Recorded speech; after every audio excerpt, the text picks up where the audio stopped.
Greetings, humans. Welcome to the Blizzard Watch podcast, where we're also humans. So it's weird that I called you humans, now that I think about it. Okay, whatever. I'm Matt. This is Joe. We do a podcast. This is that podcast. How are y'all doing? Joe, how are you doing? I am doing okay. Joe got his vaccine today. Yeah, Today or yesterday? Yesterday, but I'm feeling it a lot more today than I was yesterday. When's your next shot? The 12th. So 3 weeks afterwards, I get my next one. And if I had to hazard a guess, gonna go ahead and call it now, folks. That week, probably not going to be around for the Tuesday show. My body seems to be reacting very, like, it's a good thing. Like, I'm not complaining, but it's just fascinating how quickly my body's reacting to it. Like, oh, this is a thing that shouldn't be there. It was actually kind of funny. We were raiding last night, and I was fine, and I was perfectly fine. And then right at 11:30, it hit, and it felt like there was a very large man with a very large drill trying to come out of my skull. Got the full body aches, migraine, and I just immediately suddenly felt like super dehydrated. And then it just continued on today after I woke up.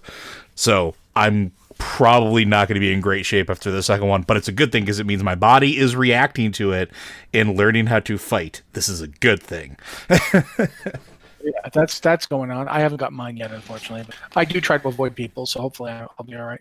I was going to do another one of those episodes where we jump straight to emails because, as I said in the email to Joe, honestly, everything's been kind of quiet lately. And then Blizzard dropped the Burning Crusade beta, Burning Crusade Classic beta dropped today. People are in there right now, Burning Crusading it up, and obviously we're not because we're filming a podcast. Moreover, I didn't get into the beta. I just think it's funny because like we make this joke where like the minute we say that there is nothing going on, somebody at Blizzard has our house bugged. Immediately, something is going on. So, or for that matter, it's the one that really gets me is we'll do a podcast on Tuesday and Wednesday they drop something huge. It's like, what? You couldn't have dropped that yesterday. But at any rate, yeah, that happened. We're going to talk about it a bit. I don't know that there's much to say about it other than the fact of its existence. I mean, if you haven't played the Burning Crusade, well, it's that. But it's actually, there is one thing to say I'm thinking of. If you look at the screen as we're streaming this, if you're watching us streaming it and not just listening to the recording, I have my character in Shatrath looking at Khadgar. And Khadgar is the model from, I guess, Warlords on. It's that Khadgar. Which is obviously not the Khadgar we had in BC. When you go to Shatrath in the Burning Crusade beta, you're going to get to see the original Khadgar model with the long beard and everything. Oh yeah, the old man Khadgar before he became Dadgar. So, I mean, I'm almost looking forward to seeing everything be the way it was. Not that it's changed much, but also you're not going to be playing a gnome monk because monks are like 3 expansions down the road. Wait a minute, Warlords, Cataclysm. No, it's Wrath, Cataclysm, then Mist, right? Yep. Yeah, 3 expansions down the road. But it's just, I don't know. I don't have a lot to say about the Burning Crusade Classic other than it's kind of cool that you'll get to see original flavor Burning Crusade. It's clearly not as many changes as the Old World had. Old World Azeroth got significantly changed by Cataclysm. Total revamp. Stuff that's happened to Burning Crusade has just been small stuff. It's been little incremental changes. So it's not going to be as big a deal. But like I said, you're going to get to see a different Khadgar. I'm actually really excited for Burning Crusade Classic for people to get to experience that because it was just a completely different thing. And like, it's one of those things where we often talk about, if you could experience this, it would be great.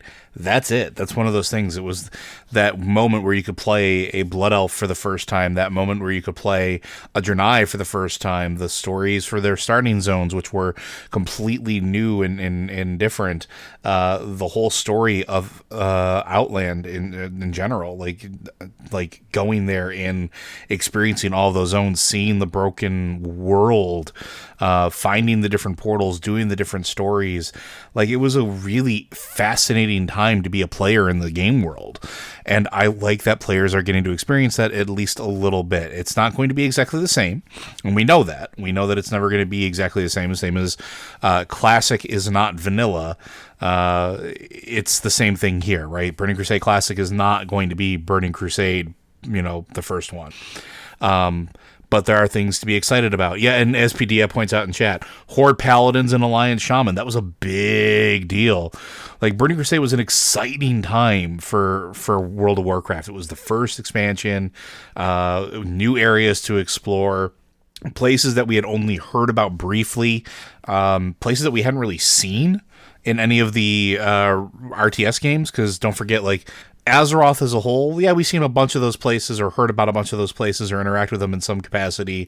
Not all of them, but some of them in the RTS, so it wasn't like completely out of left field. But Outland was just something different. It was good. It was exciting.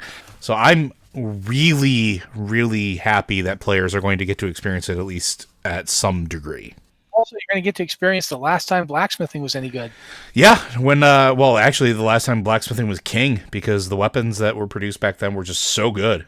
Yeah, I mean, I was running around using a Lionheart. I was a tank, so I made the sword that the swordsmiths could make as the one-hander as my tanking weapon, and used it for quite some time because you keep upgrading it. But I made a Lionheart blade, and then I kept upgrading that as my DPS weapon. Right up to the end of the expansion, it was on par with the stuff that was dropping in the Black Temple. It was a bit below it. The item level was a little lower. They didn't really talk about item level back then.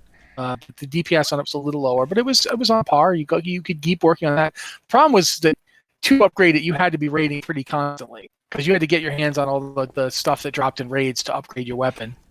Yeah, so that was. If you had made that thing and you were never going to raid, you were never going to upgrade it. That's just the way it was. I just remember that mace, the two-handed mace, that got used in so much PvP because it had a stun proc. Yeah, that is so annoying. That was the next new hotness after Hand of Rag was no longer. No. They had a new hotness or two since then, but Stun Herald changed the way classes spec'd. Yep. Paladins and warriors were just absolutely in love with it. Shaman liked it too, although by then the dual wield thing had come in, so shaman were encouraged away from using two-handed maces. Which that was a really strange thing about. I honestly remember my first time really playing a shaman was in BC. I didn't actually play a shaman in vanilla at all because I played only a little bit over on the Horde side near the end of vanilla. I had two Horde characters. One of them was a shaman I barely ever played, an orc shaman, and the other was my Tauren warrior, who was my main for a little while. And when BC came out, I played the shaman up to 70. I got him leveled, and I was healing on him. So I didn't do much of anything with DPS on him. He was almost exclusively a healer. I didn't have an enhancement shaman until my wife was like, "Oh yeah, I need you to get a shaman to level 70." And I was like, "What? Why?"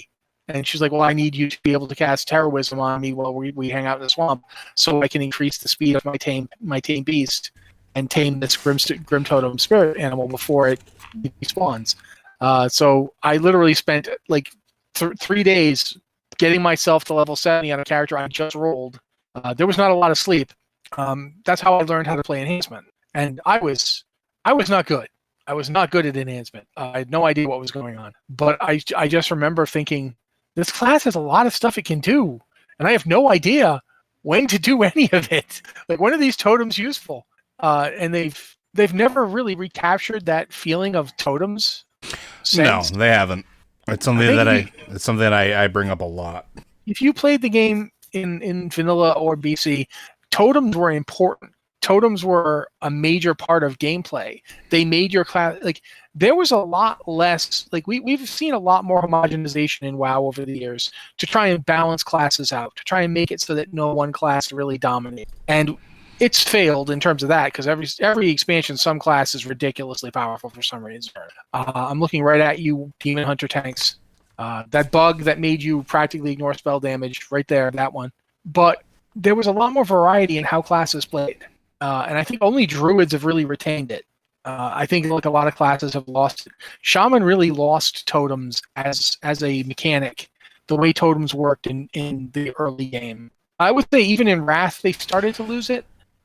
Yeah, so they've never really actually recaptured the feeling of totems in the game, and it's very, very frustrating to say the very least.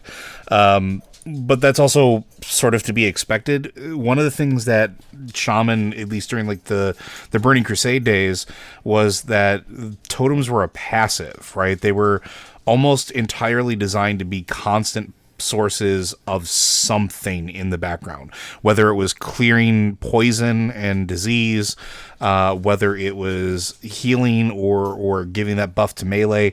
They were all constant things that you drop down in a certain strategic place to give an aura effect around you, and then that was it. Around the middle of Wrath, I really would say it started to change, where they started trying to make totems a more active thing. And that's sort of where the design philosophy has come. But the problem with that is that it never really captured the same feeling as Vanilla WoW or the Burning Crusade, where totems were a central part of the class as just a constant part of the class. Now they're cooldowns. They're not just a thing that exists. And the Burning Crusade was like the pinnacle of that, between all the different totems, all the different interactions you had.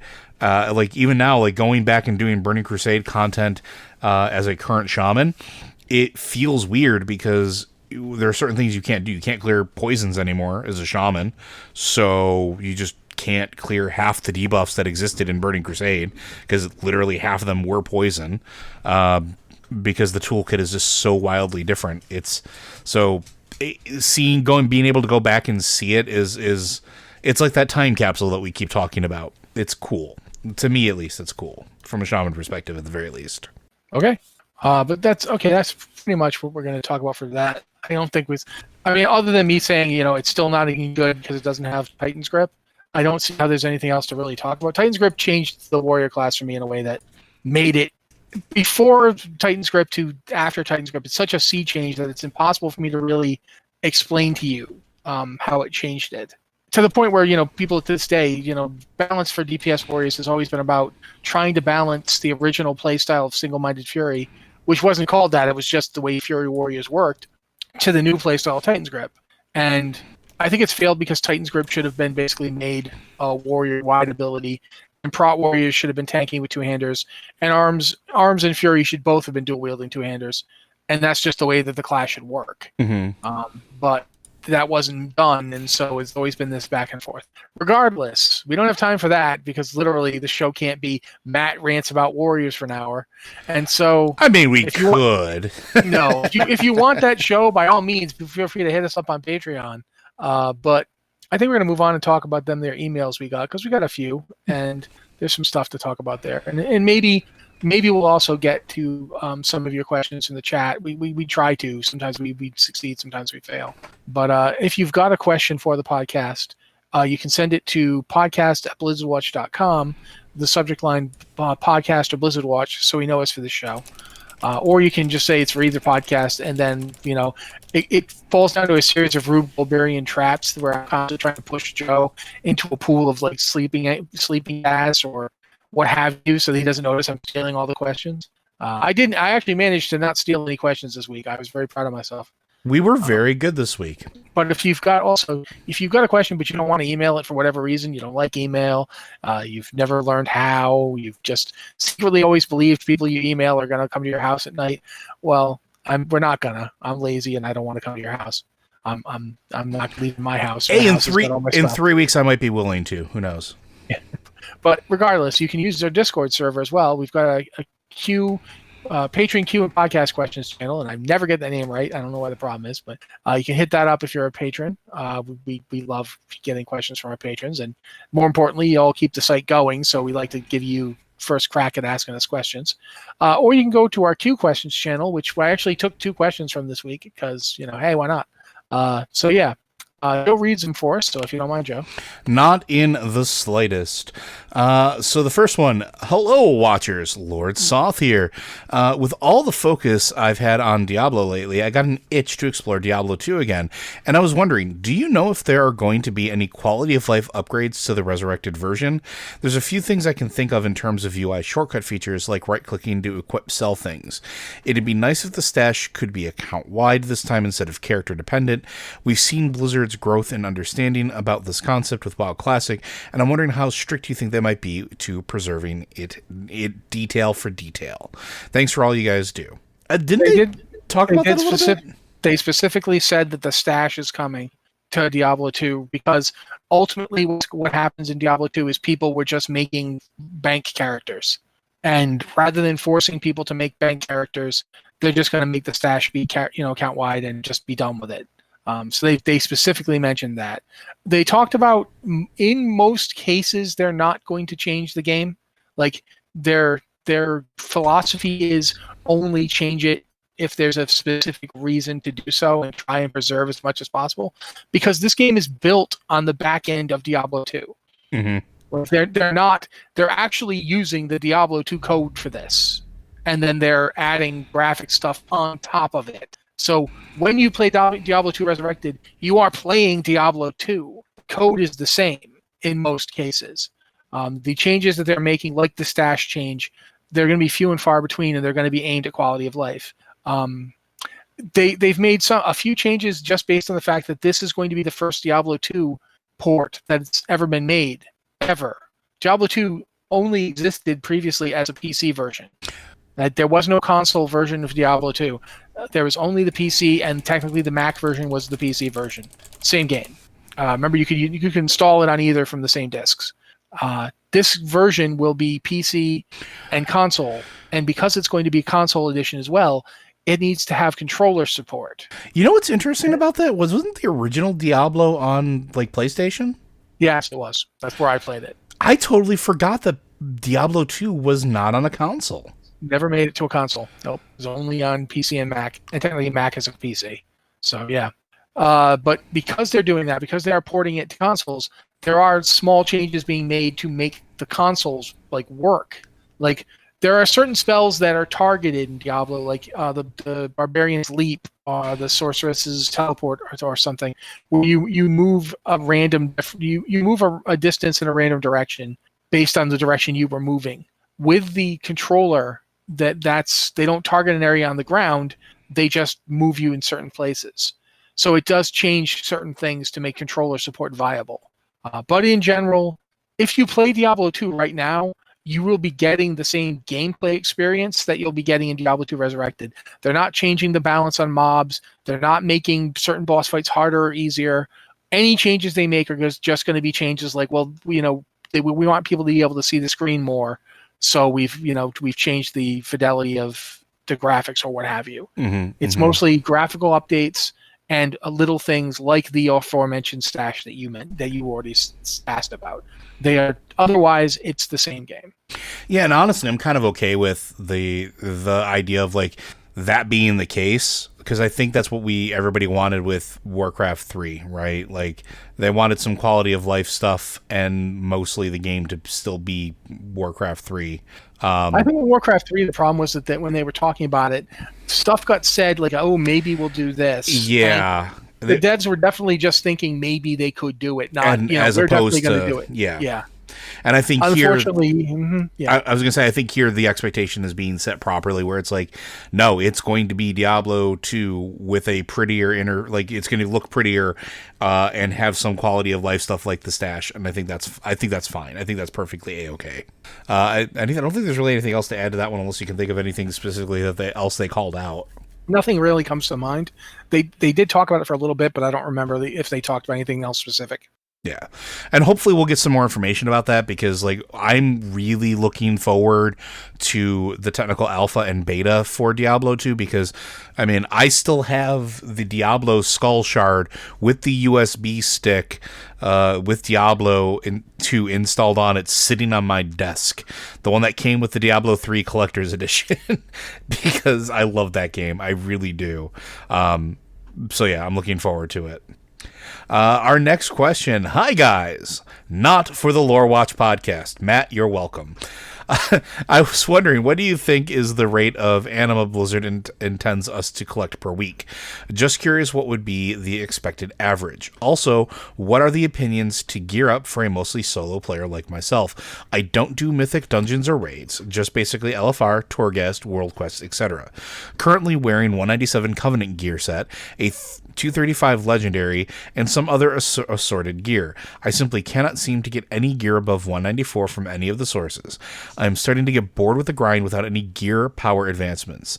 Thanks, Luluna. Well, I mean, to start off with, I think right now they intend you to gather at least 1,000. Yeah, at least they're trying to entice you to it, right? Yeah, but I don't know that anima collection will remain the same as we go through patches. I would not be surprised if in patch 9.1 the anima balance changes drastically because we're going to get a whole new quest hub, and as a result, we might have access to more anima. So they might. Someone's pointed out that if you really were trying to be a completionist with the things you could get from anima, if you were trying to get all of it and boost everything, it would literally take you like 1,000 weeks. Yeah, like it's not feasible at current levels. So it's quite possible that as the expansion progresses, the amount of anima we get will expand so that we can do things faster or better. I'm not sure. I don't know. Yeah. Right now, I'd argue for 1,000 is what they're intending. Yeah, and that was one of the things that I think they were pretty open about from the very beginning when it came to this expansion. Like, they flat out said multiple times, hey, this isn't going to be like Artifact Power or some of the other ones where like you just grind it endlessly to begin with. I think their intention was that around that 1,000, maybe a little bit more per week, to like drop in, drop out, and not make you feel like you had to constantly grind. But I know that there's, like, looking at how things are priced, it definitely seems like there's going to have to be a shift at some point. Like, we're going to get to that point maybe next patch or whatever where we see an increase in it, would be my guess, because quote unquote, and I'm air quoting here with my fingers, folks, the drought is over, or at least stemmed, so anima becomes a little more freely available. They've already done some things to help improve that, like raids drop more now, but I know this person in this particular case is saying that they're not raiding, which is the second part of that question, which is gearing up for a solo player. If you want to get gear beyond a certain point as a solo player, I'm going to just be upfront with you. The only real viable way is to PvP. Yeah. And even then, the PvPing is completely solo, which means you don't do a ton of... It's assuming you're not doing any rated battlegrounds or arenas, because that's not solo. The come out of Conquest you can get is extremely limited, which means that you'll be able to maybe, like after a few weeks, you'll be able to get one piece of Conquest gear. And then the process of upgrading it's going to be slow. Yep. But that's pretty much it. Like, you're at 197 to what, like, you've got your 235 legendary, everything else is like at 197 or so. And, in terms of what World Quests will drop for you, you've hit the top end of what World Quests will drop. They don't go above 194. Yep. You can get like a 203 to a 207 piece from the emissary things. They're not emissaries anymore, but the callings. When you get one of the purple bags from a calling, it has a chance to drop an item that's like a 207. I've got one piece on my main that's 207 from a calling. That can happen, but it's extremely rare. So that's basically it. You are at close to the top. Yeah. For a completely solo player. There just isn't much else for you. Now, keep in mind, 9.1 is coming, and 9.1 will likely have new sources of gear for you. But in terms of right now, as things stand right now, you are at pretty close to the top in terms of power for a completely solo player, because they don't intend solo players to get like 2 raid levels. Like you're at normal raid gear. You're pretty close to it. I mean, normal raid gear is item level 200. You're at, or you're like within 3 item levels of it for your for your various set pieces. Your non-set pieces are 6 item levels away from it. That's about where they intend you to be. Yeah, I mean, not to take too much of a sidetrack here, but like this is kind of a sore spot for me, because even as we talk about this a lot, and I'm curious how you folks at home feel about this as well, because I see some rumblings here and there on Twitter and some disgruntled messages in the forums and stuff like that. But I'm curious how you feel as far as players in your various aspects, how gear is going for you. Because me personally, I feel like it's not just an anima drought we're in. I feel like there's a lot of gear caps that you hit very, very quickly in the current content, in the current patch, that just feel I feel like you hit them quicker than you have in most of the other previous patches or expansions, at least at level 1. And I was commenting about this in Guild, I want to say a couple weeks ago. Liz is in chat, she can keep me honest, so is Molly. I think it was last week, Wednesday, I was saying something about it where like it feels like we hit that point where it's like, okay, you're done until the next content patch, where we adjust things way quicker than we did even in Battle for Azeroth. Like, I don't remember feeling like this quickly in Uldir at all. So it's weird because I think something's just off. And as far as like solo players go, I feel like they got a shorter end of the stick this time around when it came to gearing options, because the Covenant stuff doesn't drop gear like the old school emissaries did. Not nearly as often. It does now-ish, but it definitely didn't for a long time. World Quest, really, I'm not seeing a whole lot of useful things.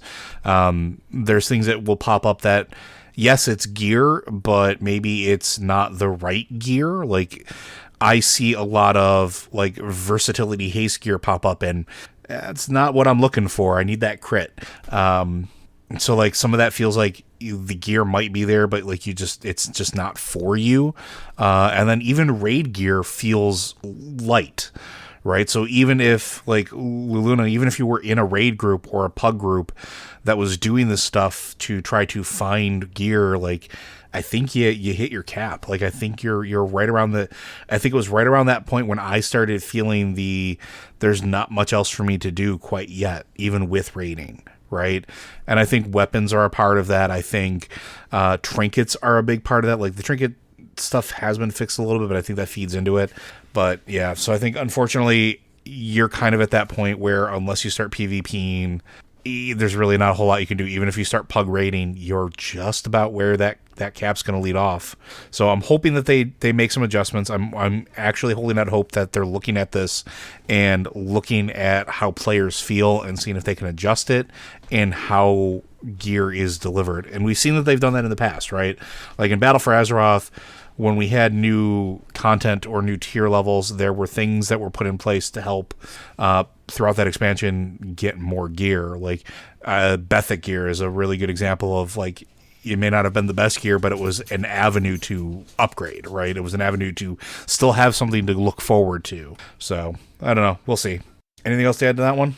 I will just add that one of the things, by tying the quality of gear to your renown with your Covenant, it means that for a lot of the time, like until you get your renown up, your World Quest gear was inferior just because you didn't have your renown up high enough yet. Mm-hmm. And that double whammy of the gear that you drop gets to a certain item level based both on the gear you already have and on your faction meant that it was much slower than the way gearing worked in Battle for Azeroth. And keep in mind that the reason gearing is working in Shadowlands the way it is because people complained that it was too easy to get gear in Battle for Azeroth. And this is something that happens throughout the run of World of Warcraft, and I haven't talked about it in a long time, but it's this. The greatest enemy to players having fun in World of Warcraft is always going to be other players in World of Warcraft. Yeah. Yep. Because they will complain about anything. There will always be some reason why some system is bad. You could be in the middle of enjoying the heck out of the system, and somebody else will hate it, and it will be the bane of their existence. And it's always going to end up with a pendulum swing in the other direction. That's going to kick you right in the teeth. So if you're wondering who to blame, it's other players. Yeah. It's and it's always going to be that way. I don't have a solution to it. I've been playing World of Warcraft since 2004. So my World of Warcraft experience is now in high school, and it's surly, and it doesn't come home at night, and it won't tell me what it's doing. So yeah, I all I can say is I hope that 9.1 brings you more avenues. I hope that more stuff comes along so you don't feel. No one likes feeling bored. I got you on that one. So. Yeah. All right. Well, our next question comes from Vertigree, our undead Maldraxi mage friend. With many bosses being generally large things walking around, could rogues, as easiest class example, just have the ability to climb up any boss, hold on tight, and merely stab away? I think generally more verticality without swimming could be fun and make melee a little less impossibly crowded. That's a really tricky question, because now you're starting to get into accessibility territory, right? Well, also, I'm going to say, before you get on the accessibility thing, which I'm sure is very important, like, I'm serious, I want you to talk about it, I'm just going to say this. As somebody who's never played a rogue, I'll be bleeped if you guys get to have fun. We hate you. Everybody hates rogues. Just accept it. We all hate you. I don't hate rogues. I just never see them. Nobody ever plays them. You're not melee. No, it's no fun for you. See what I said before about other players being the enemy of fun? Here I am being the enemy of your fun. Because it wouldn't be fun for me to get to watch you do that. It's like, it's bad enough that druids can do everything all the time. No. I'm drawing the line here. No, rogues climbing up the back of the... We're not turning the game into Shadow of the Colossus just for rogues. If you're climbing on them, everybody should get I feel like I should interrupt you and point out that Vertigree wasn't calling it out just for rogues, just using rogues as an example. Yeah, we woke a sleeping giant, folks. But in all sincerity, I think Joe's point of accessibility, which he's about to make, is pretty valid just from a personal perspective. So go for it. Yeah, so like this is one of those things that I think a lot of people don't really think of, is that accessibility becomes an issue with things like verticality. Depth perception is hard in these games. It's hard to nail properly and present in a way that most players can interact with. And whether that's because you have astigmatism or something else that means that you can't really judge it, that becomes problematic. Then you have things like jumping puzzles. There's a very limited number of them in the game right now. There is a reason there is a very limited number of them in game right now. And it's because there is a non-trivial number of people who have difficulty doing it. Like, one of the reasons that I think, and I'll call out Guild Wars 2 for this. I love Guild Wars 2 as a game. I think that its art style is very, very pretty. I think that it made a lot of sense for gameplay-wise with what it did. But one of my biggest gripes with it was also one of the things that I love the most about it. Two sides of that same coin. It was jumping puzzles. They were everywhere. And in order to get to certain places, and in fact, in order to complete certain dungeons in that game, you had to be good at jumping puzzles. You could not cheat them. You could not have people help you get through them. And in fact, they were set up in such a way that other players in your group could cause you to fail. Now, let's transport that to WoW. Those players would likely stop playing if that became a thing. If that became the way these melee classes worked, that would potentially alienate that large player base. There's a reason why verticality bosses that have existed in this game use the swimming mechanic. The swimming mechanic is easy as far as players to grasp. I push one button, I go up. I push one button, I go down, and everything else is roughly the same.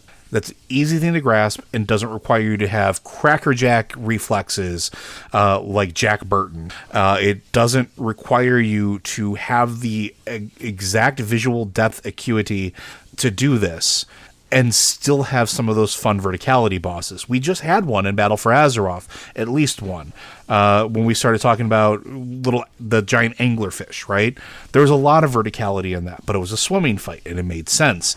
And I don't remember hearing people complain about not being able to do it because of the verticality. The other thing to also keep in mind, too, is beyond accessibility, this game has traditionally not dealt with the Z-axis very well. And this is a hill I will die on. I remember points of this game where it wouldn't register the Z-axis at all. And if you were off the ground, it wouldn't register you in any other motion, because the Z-axis then overrode X and Y, so forward, horizontal and lateral movement, to the point where you would still count as in the ground or in effects until you landed somewhere else and the game could reposition you. I think that's gotten better. It's been a while since I've paid attention to it, but traditionally, non-swimming verticality has not been handled well in this game. That's not to say that this is not something they could maybe experiment with a little bit or see if there's a way that they could expand that out. But I think that the way to do that that's safe, I don't know the way to do that that's safe. And I have a feeling that it might not be worth the development time on their end to figure that out, because you need to make sure that it's something everybody can do, especially with boss fights. And anybody who has a disability that raids, I see you. If you overcome your disability and do those fights, fantastic. I'm here for it. If you enjoy doing that, I'm here for it. I don't want to see things added to this game that potentially takes that away from them. And I think that's a big factor here. So, at least in my opinion. So. Yeah, I do think that, my, bitterness aside, if you start developing fights where you have to have people traveling up and down a giant boss to do damage to it, I do think you're going to see a lot of people. I had problems when my disability was coming up and I was realizing I was losing my eyesight. It was when we were in Mists of Pandaria. We were doing what was not yet Mythic, because Mythic didn't exist yet, but the highest difficulty of Siege of Orgrimmar. And there's a fight where you basically, it's the Norushen fight where he has you prove that you can be trusted to go in and fight the Shah of Pride by doing another fight just beforehand, the way bosses do. And as a tank, I had to go downstairs into another room and fight these mobs. And it was almost impossible for me to see them. Mm-hmm. And you had to stand in something. And I just remember the fight being astonishingly frustrating for me. And it made me quit tanking. I mean, we have a lot of that even now. Like, there's a lot of stuff in Nathria that's hard for players to visualize and see. Like, it's not to take away from your eyesight problem or anything like that, but like even folks without it have difficulty with some of that as well. Like, I don't know. Like, it's one of those things where I would welcome new mechanics as long as it doesn't alienate or take something away from somebody. So, sorry about that, Matt. I didn't mean to cut you off there. No, it's fine. It's fine. I think we can move on to our next one then from Falrin, sure. Which is a question for the podcast. Paladins, necromancers, or a close variation of either are, for I think obvious reasons, the top contenders for the 5th Diablo 4 class. But what if both are correct, and in fact we are getting a Diablo take on the Death Knight class? How would that class work in the Diablo setting? Could it have a different name? Would they be paladins who lost their faith and turned to necromancy as a better means to protect Sanctuary, or could they have a different origin that's not so mostly just Warcraft DKs grafted onto the Diablo setting? I mean, one hopes they have a better origin than that, because that would be weird. I mean, obviously they could do it. They've got necromancy established. You could very easily just say that an order of necromancers decided that for whatever reason, the priests of Rathma weren't doing the job of maintaining the balance properly. Mm-hmm. You could very easily justify that, some necromancers, heck, if you really wanted to, you could say, well, the PC necromancer, the Nephilim necromancer from Diablo 3 created a trend amongst necromancers to want to get more involved in the world as part of their whole keeping balance thing, and that they don't trust what's going on with necromancers now, especially if that is Rathma, who's helping Lilith come back. They might have decided, turns out that we can't trust Rathma, but we're going to take what we learned and use it to defend Sanctuary our way, and they start picking up really big swords. I mean, that's certainly one possibility. You could go in a lot of different ways with it. I don't know that they're going to do that, just because it is not something, technically speaking, necromancy in Diablo has been pretty heavily restricted to this one group and it's one flavor. So I don't know that they're going to do that. They certainly could decide to, if that's what they wanted to do. There is the other option, and we talked about this on Lore Watch, though, and I thought you made a very good point over there. And if folks at home, if you haven't listened to it yet, highly recommended. We've been going through the Diablo lore for each of the classes, and we got into talking about Crusaders and Paladins last Sunday, or last recording at this point. 2 days ago. 2 days ago for us. Time is weird, folks. It's wibbly wobbly. But you made a really good point. Like, Templars seem like a really good way to accomplish some of that same goal. And I'll point this out, like, the Crusader had a lot of things like summoning spirits or power from whatever it was to come and help fight, whether it was spectral horses or other spectral crusaders or things like that. And that always struck me as almost slightly necromantic in a way. Like, what if you applied that to the Templars, where that became more of some of that core class with it? What if those Templars had something where they would, drudge up the ancestors or drudge up the fallen Templars to fight at their side in that similar type of way? They would have sort of that same flavor. What potentially couldn't they? Where they're almost like a Death Knight in that way, except they're not actually raising corpses. They're just summoning spirits to do the same bidding, the same thing.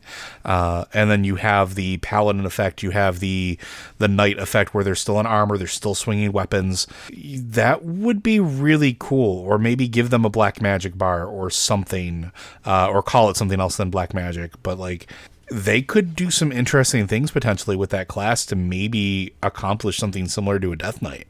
Honestly, I'm waiting for the cowards to have the courage to bring back the Witch Doctor as a knight figure, the Witch Knight. You show up in big Eldritch heavy plate Knight armor. Eldritch Knight. Nope, Witch Knight. You show up in big plate armor and start raining frogs down on people. Go for it. Be nuts. Just take everything about the Witch Doctor that, I feel really bad for the Witch Doctor as a class, in that it feels like it is the Diablo class that got the least love. To the point where they developed necromancers for Diablo 3 who immediately came in, kicked over the table, took the Witch Doctor's lunch, and ate it right in front of the Witch Doctor while he was still trying to get up from getting his table kicked over. And I get why. I get why the necromancer felt more... if you played Diablo 2, the necromancer had that whole thing going on, and it definitely felt more Diablo than the Witch Doctor, which is very much a hodgepodge class of weird stuff. But I definitely also feel it would be kind of interesting to see. The thing is, if we're going to get an order of quote-unquote holy warriors in Diablo 4, there does need to be something. I don't think it necessarily needs to be like Death Knights again or anything like that, because quite frankly, I do feel like that's not a particularly Diablo-y concept. And I would prefer anything like that would basically be a necromancer. Ultimately, it's just a necromancer in heavier armor when you come right down to it. But I do think it would be interesting if we got a variant of paladins that dealt more with what's been going on in Sanctuary for the past, at this point, 30 years. Diablo 2 is, I think, at the point of we get to Diablo 4, we're talking like 30, 35 years ago. And the world has just been getting steadily worse ever since. Diablo 2 is a tipping point where the Sanctuary has just been getting worse and worse ever since. It hasn't gotten better yet. And that's kind of the point of Diablo. Things just keep getting worse. But you have to reach a certain point narratively in the structure of this thing where somebody, you're a hero now. You go forth to challenge the darkness and fight it. So some variant of Paladin that does more of that, whether it be like the Crusader or the Templar or, this new Death Knight-y fighter, that could be interesting. Honestly, kind of feel like you could have a class that has talent choices that make it the classic Paladin, or make it more like a Crusader, or make it more like a Templar, or make it like, death obsessed. That'd be kind of fun. But I have no idea what they're going to do in Diablo 4. This is all just us speculating. Internally, they probably already have the class done. Yeah, likely. At least by done, I don't mean done. But like designed, like the concepts, they have it storyboarded, or at least what they like a roadmap for it. Yeah, they know what they're going to do, and they've probably done a significant amount of the work on it already.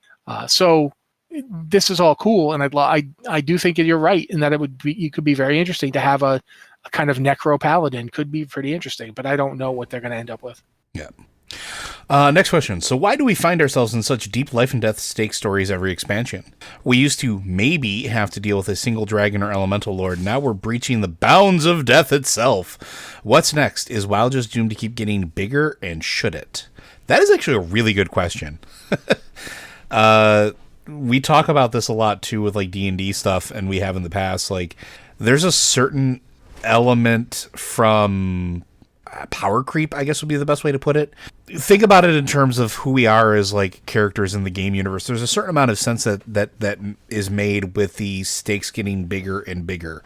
I mean, we used to have to go and get a large, almost army of folks, of heroes, more powerful than a standard soldier, to go and deal with threats. And that's like the 40-man raids of vanilla WoW, right? Then we weren't in need of so many, and now, again, not in need of so many, where we are that powerful. We've stood toe-to-toe with titans. We've stood toe to toe with dragon aspects and at this point now deities. There is a certain element of the long forgotten days of helping farmers clear out Quilboar, even though we still do that in certain aspects. But I guess that is a really good question of, should it keep getting bigger? Should it keep always being life and death? And I think you and I talked about this, months ago on the Lore Watch podcast. I'd love to see an expansion or a time where that's not the case, where maybe it's about exploration instead, where we know that Azeroth is a larger planet than we can possibly see right now. We know that the globes are not accurate, that there might be more out there that we haven't experienced yet. And in fact, like they've already hinted at maybe there's more out there to discover. Why not have an expansion about that, where it's not life and death, where it's about learning more about the world, where it's about exploring more of Azeroth? I could very easily see something like that happen. You could have plenty of conflict. You could wake up old gods and, sleeping entities and interact with things that are on the level of Loa that don't want us to be in these distant lands or whatever the case is. You can have plenty of conflict. That's not a problem. But maybe something that doesn't feel like, if we don't do this, everything is going to explode and everybody's going to die or whatever. Maybe there is time or a case to walk back from that. What do you think? I'm not sure what you're asking me when I think. Like, do I think that's a good idea? Is that what you're asking me? Well, I guess, do you think it's gotten to life and deathy? I'm the guy that argued this in the first place, that we should have a vacation. So I don't, on the one hand, I don't necessarily feel like it's gotten too big. Everyone keeps doing that. Like I've seen a few posts. I see a post on our site by Andrew about that. Yeah, Red actually commented in chat that it was from his, yeah. And I don't agree with it. I think it is a bad take. So Red, straight up, bad idea. I don't agree with you. But you'll get used to it. I used to do this with Adam all the time. And me all the time too still. Continue. I don't have that problem. This is, to me, to a certain degree, I feel like if I want to go back to the way things used to be, I have options to do that. I can level a new character. I can play WoW Classic. I don't feel like World of Warcraft should be like worried that its storytelling has gotten too big or too cosmic. That being said, it doesn't always have to be like, you don't want a symphony to just be continuously ascending notes. Do you know what I mean? Yeah. You don't want music to just be like getting faster and faster and faster and faster and faster and faster until you get to the end. That's not music. That's a chase. That's like, the monster is behind you in a movie music. No, that's not a music. That's a meme at that point, but yeah. Yeah. I would be okay with there being storylines, expansions, what have you, that were just about, hey, let's go explore some stuff. Let's go see what's going on over here. That isn't like the world is under, continuous threat of, the world hasn't stopped being under continuous threat of destruction since Wrath of the Lich King. Yeah. Every expansion, something is going to wipe us all out if we don't act now. It just gets to the point where it's like, could we have one expansion where nothing is raining from the sky, no hordes are anywhere, nothing, just, can I have 5 minutes on it? Like, I just need to take a nap, guys. I need to take a nap. This is too much. Khadgar got to F off and take a nap, since the end of Legion. Why don't I get to take a nap? So at the simultaneously, I am not worried that WoW is getting too big. I'm not worried that the scope is too big or that my character is too important to do central to the narrative. That's not an issue for me. I'm not one of those people who misses the quieter, smaller stories. But at the same time, I do kind of understand where that mentality comes from, because eventually, in order for the big epic moments to matter, there has to be something to contrast them with. Mm-hmm. And we have been having this continuous drunken reeling towards disaster since Wrath of the Lich King. Yeah, there hasn't been a lot of I hate to say feet on the ground moments, but there hasn't really been any in a long, long time. I mean, if you look at Warlords of Draenor, at least that was some other world was going to get itself destroyed. But it ultimately ended up being bad for us too. And it just keeps coming back to this feeling of, couldn't we have an expansion where we just show up someplace and see what happens? I mean, if you think about the original game, the original character experience you had as a player, it was very much, I'm going to go over there and see what's going on. And then you'd see what was going on and you'd do all this stuff and then you'd move on to the next place and see what was going on. And that's always the interesting contrast between leveling and endgame in World of Warcraft is you always go from, hey, let's see what's going on over there. And it feels almost episodic. It almost feels like, on this episode of, My Paladin, you go to this place and find out, oh, hey, there's plague here and there's weird monsters over there. Yeah, okay. And then when you get to like your max level, suddenly everything is about big threat in this place. And expansions really have this problem. Expansions have almost, there's never been an expansion where there wasn't a single unifying big bad at the end. The closest we got to that was Battle for Azeroth because it switched gears. Yeah. But N'Zoth was really there the whole time. We just didn't know about it right away. So there has yet to be an expansion where you just, you get to max level and there's more exploring to do and there's more adventures to have. And none of it is, at the end of it, the world's not going to blow up. Like, it would occasionally be nice if the end of the expansion didn't feel like, okay, I wish I didn't know this. Mm-hmm. Now I have to stop the world from blowing up again. So yeah, I'm of two minds about it, but I generally feel like we could definitely use that vacation expansion. Yeah, I definitely would be down for that. I would not be upset if that happened, but yeah. Our next question, and this might wind up being the only one we have time for. We'll see if we can get through the last two here. Is from Vulcan. Do we really get a free 58 boost when TBC launches, or is it a Mandela effect? Because I can't be the only one that remembers that, but the sentence one paid boost per account makes me think I'm wrong. I'm pretty sure that it was kind of the group assuming that it was free. I think we remember talking about this in work chat when they announced the Burning Crusade, but I'm pretty sure it's one paid boost per account. They never said anything about a free boost. Am I wrong? As far as I know, the way it was stated, you'll get a boost to 58 if you start on a Burning Crusade Classic server. So here we are establishing that we don't actually know for sure because I don't have the thing in front of me. If you in chat know, please, by all means, yell it out because I don't remember hearing anything about a free one. And again, that could be me just misremembering because there was a lot of stuff going on during BlizzCon. So, but yeah, we'll come back to that if anybody in chat pipes up. But yeah, no idea otherwise. And then our last question is from Riptides. Question for Q or Blizzard Watch podcast.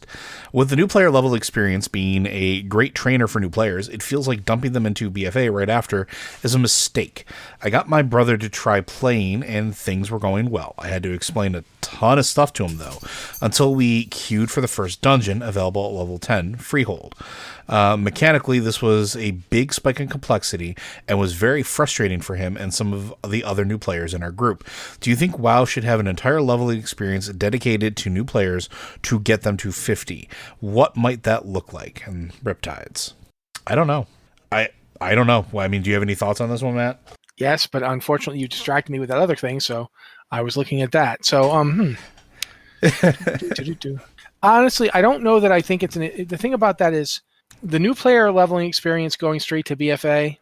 I did it once, but I do think that you're right that the BFA dungeons they're at the tail end of World of Warcraft design. They're the second most recent expansion. And Freehold, I'll be upfront. I hate Freehold. There is too much crap happening on a pole in Freehold. There are too many weird abilities. There's too much stuff where if you stand in a circle, you'll get annihilated. Just no. Like, that is not something I'd want to put a new player into. It is not designed for new players. So he's got a point. Absolutely, you got a point that's dungeon-wise. For any Burning Crusade, any Battle for Azeroth dungeon is going to be a shock to the system if your previous dungeon experience is the training wheels dungeon at the end of the new leveling experience. Which is not a bad experience. It's just not a complete one if you're going straight into Battle for Azeroth. No, it's, you go from here is a bare bones sketched out dungeon where the other people don't really mess up and you don't have to think about it to here is one of the more complicated mechanical experiences you're going to have, and it's with real people who can do all sorts of things you don't understand or expect. No. And Freehold is just layout-wise, it is a mess. It is a hot mess, guys. It's easy to get lost. There's a lot of random mechanics to pay attention to. There's a lot of trash that could kill you. Yeah, absolutely. It is. The trash is way worse in Freehold than any of the bosses. Mm. And there are places where you will literally be running into so many trash bags because it's similar to my least favorite dungeon from Warlords. I want to say Evergreen, but Evergrove? Is that what it's called? Evergrove? Yeah, Everbloom. Everbloom, yeah. In that it's a big open space and there's multiple paths you could take, but they're all wrong. And if you try and get the tricky and skip trash bowls, half the time you're going to end up getting free trash bowls. There's just you're right in that it is a big spike in complexity. I don't know that you'd really be better off like if you made it so that you could do the opening thing and then just run the original dungeons. I don't know if it'd be that much better because I remember Zul'Farrak. To this day, Zul'Farrak is just awful for much of the same reasons. Have you ever done Zul'Farrak? Yep. You remember doing Zul'Farrak? Zul'Farrak wasn't fun. No, not until you understood what was going on. Yeah, and that's your problem here is you got somebody who doesn't understand what's going on. Yep. And it's not their fault. They're a new player. Yep. I do think that this is one of the weird things about what they've done here. I do love that 1 to 10 leveling experience is really nice. I think it's very good. Yeah, but it is absolutely gentle. And the way they've done the World of Warcraft, like everything else from 10 to 50 is thrown in the hopper, and you get stuff from like back in the day when people had no idea to now when people have all the idea, so you're expected to have all the idea. And it's a total I'm just glad people can't get the original version of Sunken Temple. Can you imagine putting some poor new player through level 10 Sunken Temple? I mean, it's better now. At least there's guides that they could look up online. But like, I remember the very first time trying to figure out what the heck was going on in Sunken Temple, and I had no idea. My significant other has literally just said, "Oh God," under her breath as I said that. Sunken Temple, man. Or imagine you're level 10 and you decide, all right, well, we're going to do the Burning Crusade because that's the oldest current content in the game. We're going to do that because it'll probably be the most mechanically simple. And you got Steam Vaults for your first dungeon. Steam Vaults is just a nightmare of trash pulling. There's that whole room you have to skate around the edge and there's trash everywhere. And you can easily get 5 pulls. Mm-hmm. It's just... I don't know the answer to this. I don't have a big, well, in order to solve this, they should do X. No, the problem is that you're trying to take nearly 2 decades of gameplay of various design philosophies and cram it all into one thing that you can play 10 to 50 in any way you'd like to. I don't know that any of those expansions would be better than BFA. I do definitely get why you're saying Freehold is a problem, though. Absolutely. I don't disagree. But would the Motherlode be better for a new player? I don't think so. No, I think that would have as much death and frustration. I think a lot of the dungeons from the last 3 expansions would be oh my God, are you kidding me? I'm level 10 and you want me to run this. Yeah, and I don't know if there's a good answer, right? I'm thinking about it and short of creating a whole new experience to bridge that gap. I don't know if there's an easy way just because of how mechanically mature the game has become over the course of these 16 plus years of existence at this point. Because we've come a long way. We are at the point now where explaining raid fights to people, we explain them by means of other raid fights. Yeah. Oh yeah. No, and absolutely.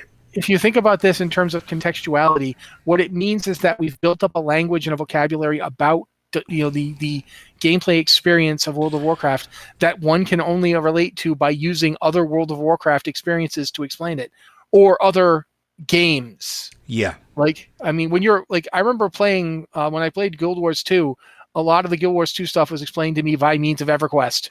I'm sitting there going, I didn't play EverQuest. You can't give me EverQuest to explain this. World of Warcraft has become that for itself, where you're actually explaining World of Warcraft to someone by means of older World of Warcraft, which they didn't play. You are right. It is a problem. I don't know how to fix it. Yeah, and I don't know that there's an elegant answer. That said, I do think it is a problem that would warrant some time should it be possible to give attention to it. So maybe Blizzard will address that at some point. Otherwise, it might wind up being a case where, unfortunately, that gap remains, and it just winds up being, I hate to say a Band-Aid ripoff moment, but that's almost kind of what it feels like. It's almost like getting thrown into the deep end immediately and seeing if you can swim, kid. So, but yeah, there's also a point to be made here that whilst it may not be the ideal solution, one solution is possibly not to run dungeons until you're closer to level 30. I mean, maybe you don't need to run a dungeon at level 10.